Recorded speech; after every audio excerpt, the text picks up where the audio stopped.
In 2016, Muhammad Ali passed away. The globe lamented a man who wasn't just in the ring, he was a champion and a cultural, humanitarian icon and a representation of defiance, but many were unaware that upon his passing, access to his private property was severely limited.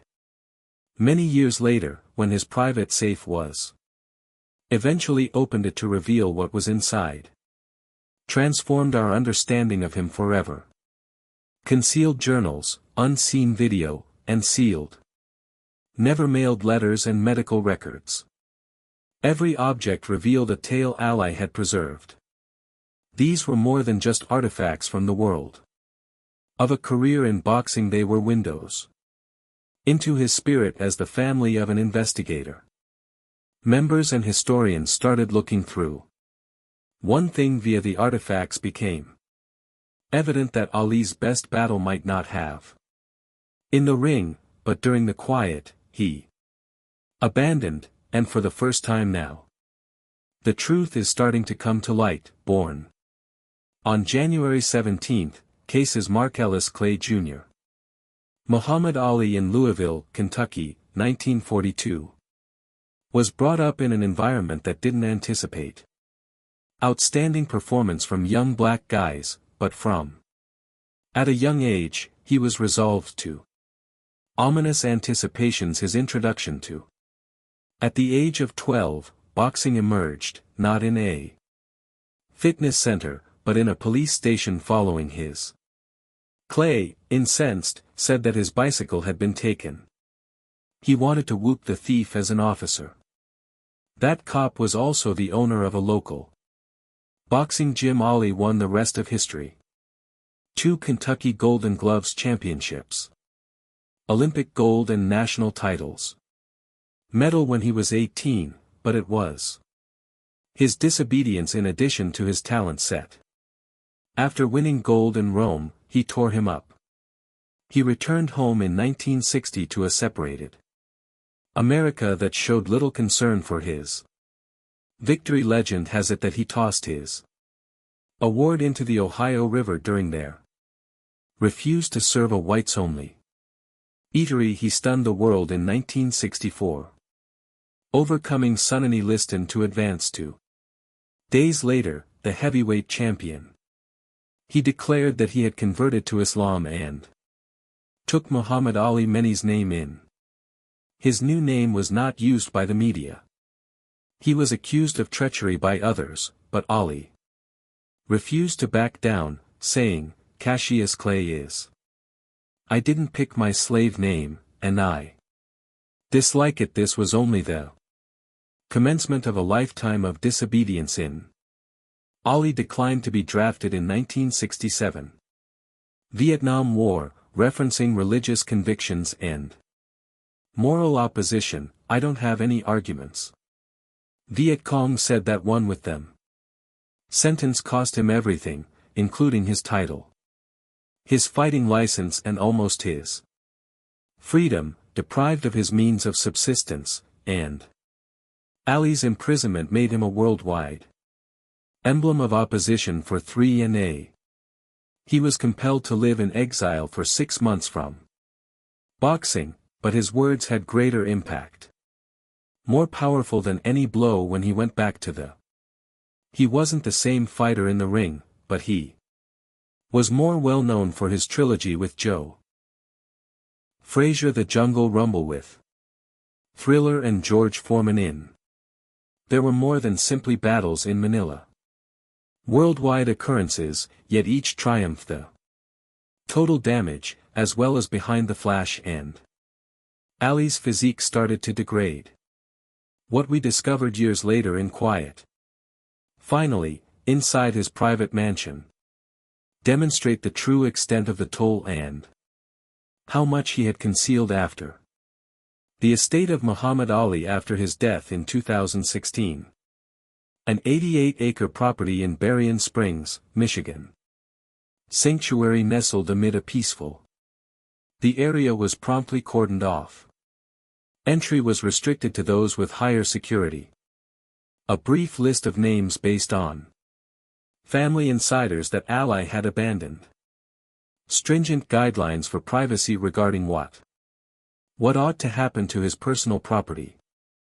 And documents the globe might have lost a hero, but behind the scenes, another altercation was simmering at the heart of this dispute was not only Ali's will, but the precise place where he had lived his last years, constructed, serving as a stronghold and a retreat. The estate had a library and a private gym.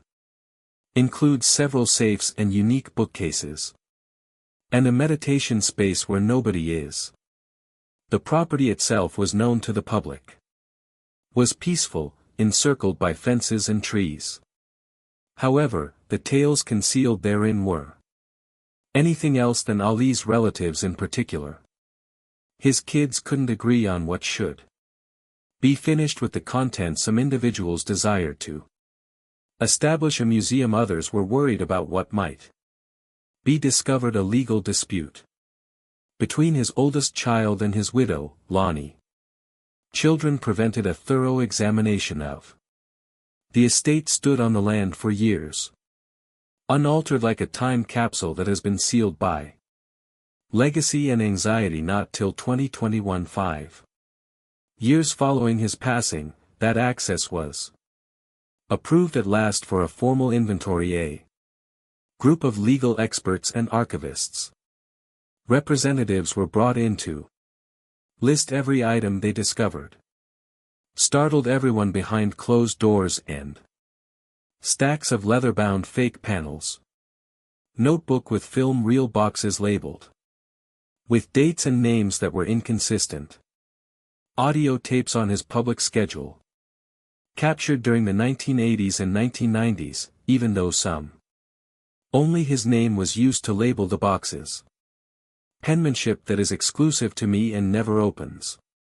In the months that followed, family members received a confidential briefing on the conclusion. Some of the archive's discoveries were classified as sensitive, but haven't been made public. However, leaks and rumors have already pointed to a terrifying reality that Ali had been recording. Beyond his career as a boxer, he had been recording his private anxieties, convictions and regrets, things in the world never managed to see past the intense lights of renown. His estate's unveiling wasn't simply a review of the past, it was examine a mind that had developed more introspective and more haunted in a secret chamber behind a fake rear panel in a library. That what would be incorporated into the bookshelf was turned into the focal point of Ali's imposing legacy. A steel vault constructed into the wall that is locked using a keypad and, when opening it, a biometric lock showed a world none had anticipated, or neither his own children nor his admirers. There were over 100 leather-bound diaries that are carefully arranged by year and given titles such as The Road, The War and The Quiet. Within these weren't merely press notes or boxing logs. They were really intimate reflections. Some of the writing is weak penmanship that was dictated by others, and one entry from 1998 that was transcribed said, in private, I sink, but in public, I float. Instead of seeing the shadow, the crowd sees the smile. Letters were sent to individuals. Malcolm X, Joe Frazier Martin, long dead. Written as though Luther King Jr. continuing to communicate with them. The letter to Malcolm was especially tragic. It said, "You were correct regarding the struggle, but I was too arrogant to pay attention when I should have followed," said another. A deeper, unsensual apology to Frazier. More than he ever said in public. "You were in the ring with my brother, but I turned to retain my reign. The entire world is against you." The journals were accompanied by piles of One box of photos that were never released included pictures of Ali's visit. Orphanages, camps for refugees, and isolated villages that he had never visited. Discussed in public, there was a picture showing him clutching a toddler who is undernourished in. He was seen walking in Sudan by another. Walking barefoot among debris in Lebanon. Were private and not picture ops. Pilgrimages. Additionally, there were files labeled. There were pages filled with visions and dreams. Ali described having vivid nightmares that owned some apocalyptic and some religious beliefs. Described a sky composed of fire giants. Traversing deserts and hearing a voice that advised me to continue fighting despite the no longer among the crowd, whether these were. It's uncertain if this is a metaphor or a hallucination. Ali believed they were genuine enough to keep. Additionally, the vault contained what appeared to preliminary versions of speeches he never delivered. One with the headline, "The previous round appeared." Meant for his funeral, and it concluded with, "I'm hoping you'll see the man, not the father is not the warrior in the narrative, and if I loved you, and you remember me. Both with my faith and my fists." This was more than simply a boxer's estate. It was a prophet's private archive. A musician and a man who had discreetly been getting ready to become immortal himself. Additionally, the further they dug, the more it became evident that Ali had the best narrative ever. Tucked behind, he said in secret. Ali's estate's private gym was a. None of the family members had ever entered. This room's door was concealed as a closed storage closet from inside and built using materials that reduce noise while. Finally, detectives were able to discovered what can only be called a Ali's secret personal haven. Meditation room. The illumination was low, with incense candles lining the shelves. An Islamic manuscript stacks a low bench, seated with a big prayer in the middle. Rug that is attached to the floor permanently. Below it, the walls were bordered by pictures, many of which were emotionally startling images of conflict areas. Mosques fell, children went hungry, and villages that had burned were wedged up next to quotations from Martin Luther and the Quran. King Jr., Ali seemed to have constructed a room to take in the pain of the world, to consider it, offer prayers for it, and carry a little cassette in silence. A recorder was discovered on a table, containing more than a dozen cassette tapes with labels. The audio recording of the midnight prayers was lengthy. Ali's taped monologues between them, in a voice from the late 1980s and early 2000s. Parkinson's had already made him weak, he said. Straight to God, not as a famous person, but as a man engaged in purposeful wrestling. One line, repeated on multiple recordings, "I gave my body, and now I offer you my spirit." Additionally, there were piles of folders containing handwritten documents, referred to as private initiatives. Some included poetry, a lot of it depressing and confessional. He wrote in one line, "They cheered as I performed, but they didn't see. They referred to me as king, but I had a crown of rust on, and this wasn't created with other people's eyes in mind. Constructed for him, for his spirit, for the." He moved the weight away from the lights of. Even the family was taken aback by the ring. Ali's closest people were unaware of it. Existed, but far away in this peaceful area. From the throng and cameras, the combatant discovered a method to become still inside a storage cabinet that has been overlooked in the estate garage. They discovered two worn, numerous 16mm aluminum canisters within. The majority of the film reels had black labels. Training Zaire post-fight Manila marker. The 1995 Parkinson study found that these weren't advertising materials, they were confidential recordings, and they disclosed that distinct from anything previously observed one of. In the most captivating reels, Ali appeared in 1974, a few weeks prior to the battle in the jungle. He is by himself in a poorly lit gym, boxing in shadow in front of a mirror. No coaching, no music, just his breathing sound. After a few minutes, he abruptly pauses and looks into the mirror, saying softly, "You think you're the best?" Then he uses his right hand to strike the mirror. To test his own, not to break it.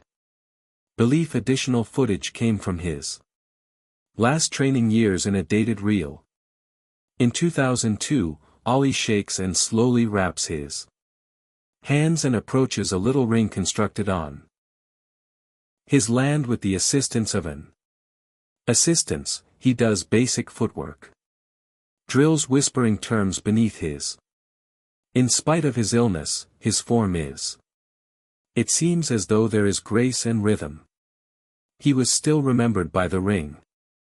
The title was much more unsettling. After the fight, it displayed video. Never intended for public consumption, Ali after. In one scenario, the fighters are mute and bruised. He lies on after the suspenseful Manila movie, looking up toward the ceiling from a bench. "I gave too much that one," she whispered. "Made me feel something." There were additionally hours of footage of battling with. Ali insisted on being one of the unidentified fighters, captured while assisting teenage fighters who would never receive the attention he provided. They offer advice, support, and even food. In one tape, he was seen recording a young man's stating, "Even if the world don't cheer you on as they do, will." The tapes weren't intended for the media or the admirers. They demonstrated how much Ali's sacrifices and the extent of his suffering depict a man who is troubled by what the sport captured and what it never returned. As the Ali's estate's goods started to be one item that was catalogued got horribly. Evidently, opinions on what to do differed with it, even though he left the most of his assets to his 9 children and his wife, Lonnie. Children. The vault's discovery and tension sparked by its contents had, for many years, Muhammad Ali Jr.'s the sole biological son was accused in public. Other members of the family who conceal valuable souvenirs and excluding him from the process of decision-making. They wish to manage the image, he instructed reporters. However, they failed to remember the man's true identity.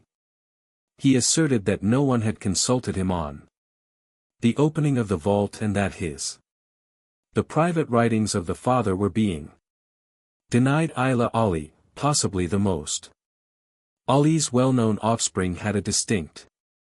Her ideal for the estate was transformed into a museum, in part with the records and journals that were kept for centuries to come. "This isn't only the history of our family," she remarked. "The disputes are part of history." Grew resentful and filed lawsuits. Accusations of illegal sales of Ali's memorabilia started to appear. Family members are forced to sell at auction private letters and unreleased tapes. Others asserted that the things were sacred. Increasing the conflict was the participation of external parties, media, historians, and documentarians.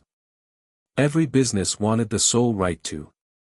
ESPN claims that the contents of the vault offered access for a 7-figure deal.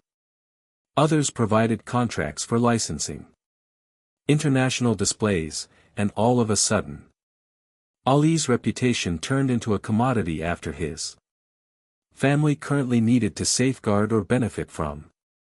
One item that was really contentious was Ali had sent a letter to his kids who were left in the vault but weren't stated in his will, which said, "Don't battle for what I believe in, fight for my name."